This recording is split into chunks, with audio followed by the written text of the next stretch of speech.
After multiple delays, tomorrow Austin police will release the body camera footage capturing the moment officers shot and killed a man in East Austin. Thank you for joining us tonight. I'm Britt Marino. I'm Robert Hadlock. Jordan Walton was killed in February. APD's own policy requires any police video of critical incidents be released within 60 days.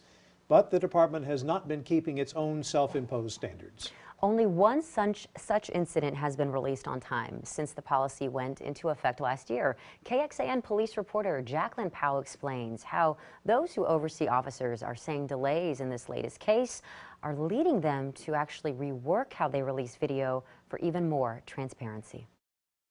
Officers fatally shot Jordan Walton on February 10th after he crashed a car into one home on Rogge Lane, then held a woman and child hostage at another house down the street.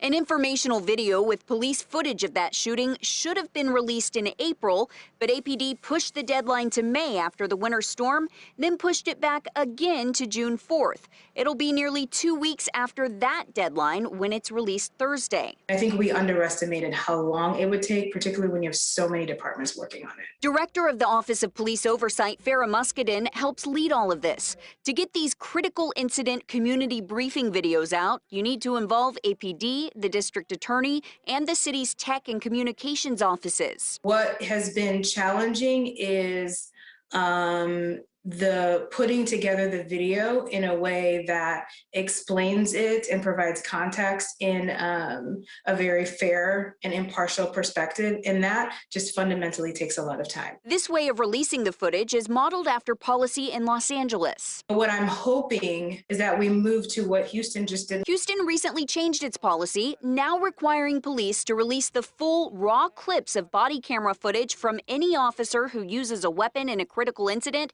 within a maximum of 30 days. Our goal is to release the videos as quickly as we can. So far, HPD has had one officer-involved shooting since that change, and all of these clips were released within that timeline, along with an informational video that didn't require as much production and could be put out more quickly.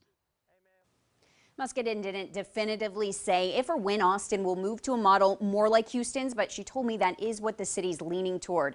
I looked into the policies at other major cities in Texas and found that Dallas has a really quick turnaround. 3 days, just 72 hours before it releases footage.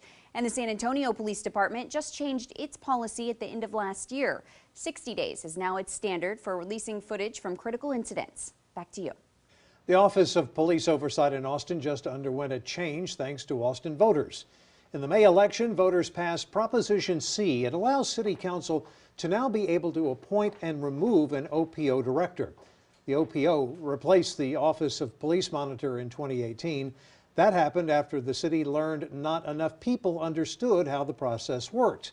The hope was to get the community to work with officers more. The Police Monitor originally came about 20 years ago, along with the Citizens Review Panel.